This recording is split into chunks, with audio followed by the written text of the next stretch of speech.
Vertige mathématique.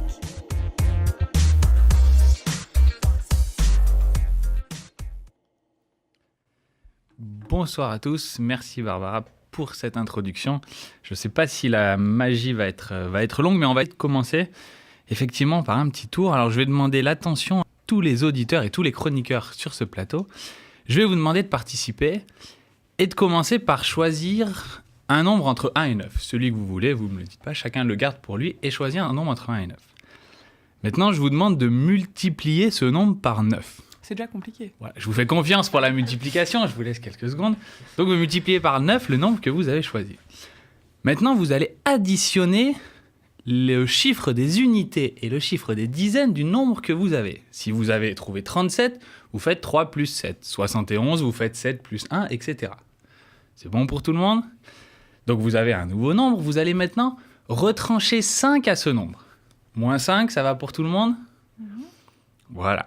Ensuite, vous allez trouver la lettre de l'alphabet associée à ce nombre, de sorte que A soit associé à 1, B à 2, C à 3, etc.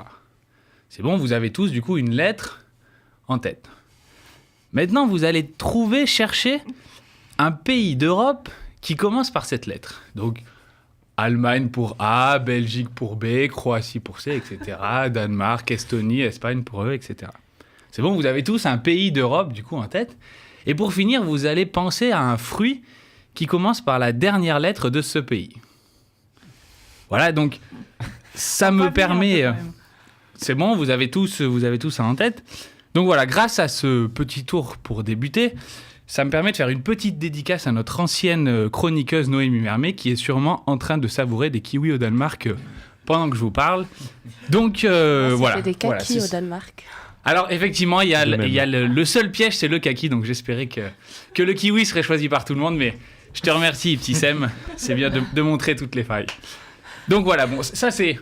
Voilà un petit tour de mathémagie. Je veux pas en dire beaucoup plus sur ce tour pour l'instant, et puis on va passer à autre chose. Alors maintenant, on va faire un nouveau jeu avec les personnes présentes. Donc je vais vous poser des questions dont la réponse est un chiffre, et le but c'est de ne pas être le plus éloigné du résultat. Donc, je vais éliminer celui qui sera le plus éloigné.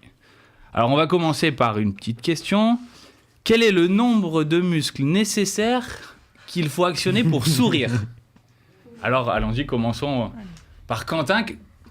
Pour toi, le nombre de muscles nécessaires pour sourire qui sont engagés. Allez, je vais dire 15. 15 pour Quentin. Ibtissem. Je n'en ai aucune idée. Au hasard ?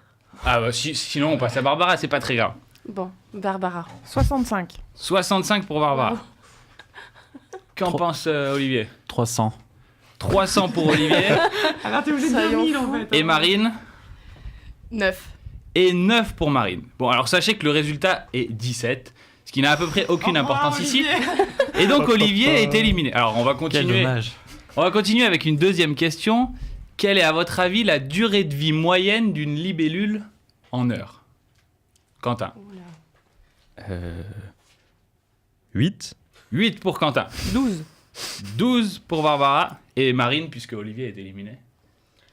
28. 28 pour Marine. Et moi ? Alors, Ibtissem, cette fois, tu as Allez, une moi idée ? je dis 15. Toi, tu dis 15. Elle a triché pour rester un tour de plus. Alors, la vérité, c'est 24 heures. Et donc, Au revoir, Quentin est éliminé. Ah, Bon, on alors, n'est plus que des nanas. Je suis le maillon On va faible. s'arrêter là. On va pas Bientôt, faire... Ouais, On va pas faire 10 minutes de chronique là-dessus, on pourrait continuer le jeu, vous pourrez continuer chez vous. En fait, vous vous demandez sûrement quel est le lien entre ce tour de mathémagie et ce petit jeu chiffré, a priori aucun. Et bien la différence, c'est que dans les deux cas, les gens n'y connaissent pas grand-chose aux mathématiques. Donc effectivement, en fait, dans ces deux situations, se cachent des petits faits mathématiques, des petits outils de logique mathématique qui sont malheureusement pas du tout maîtrisés par la plupart de la population, alors que ce sont des choses très simples. Tout d'abord, revenons juste sur le tour de magie. Effectivement, ce tour repose sur un fait mathématique qu'on peut voir à peu près en CM1, je pense. Donc voilà, c'est le niveau que tout le monde peut avoir ici, que les multiples de 9 sont des nombres dont la somme des chiffres fait toujours 9, et donc peu importe le chiffre choisi au début, vous tomberez sur les kiwis au Danemark ou les kakis au Danemark pour les réfractaires.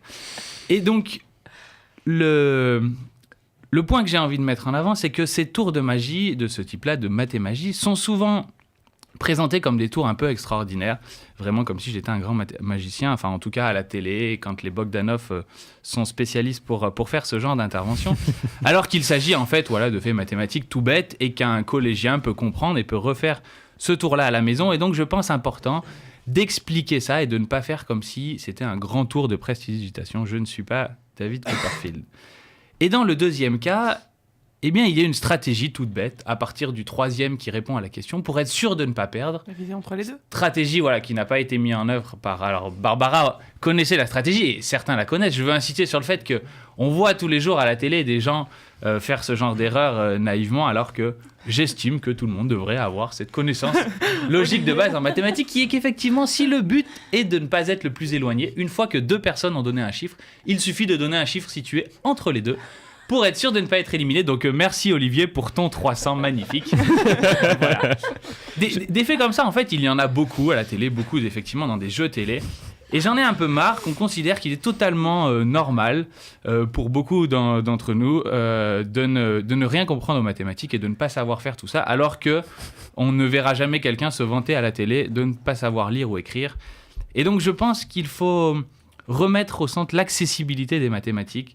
J'en ai marre qu'il soit normal de penser en primaire, même de la part d'un enseignant de primaire, que la négation de tout le monde a des lunettes soit personne n'a de lunettes. Non, la négation de tout le monde a des lunettes, c'est au moins une personne n'a pas de lunettes. J'en ai marre que l'on pense que le jeu de Fort Boyard dans lequel on retire des allumettes en tentant de ne pas enlever la dernière relève du hasard et de la chance.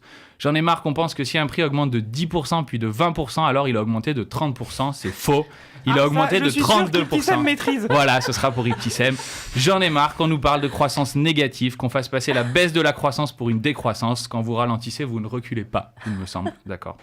Donc voilà, en fait, j'en ai marre que des faits mathématiques assez simples soient ignorés et qu'on mette en avant même le fait de ne rien y comprendre, alors que je pense qu'on y gagnerait beaucoup dans plein de petites choses du quotidien, sans parler d'un jeu télé, pour mieux décoder le monde qui nous entoure, pour mieux raisonner, à faire un peu plus de mathématiques. Et je pense que mon temps va être terminé, alors je vais m'arrêter là et vous laisser avec... Moi, je pense que pour une fois, on peut l'applaudir parce que moi, j'ai tout compris.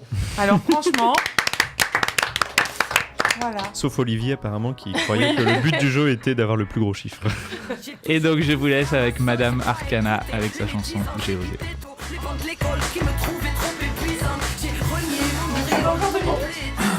Je vais pas commencer à 5.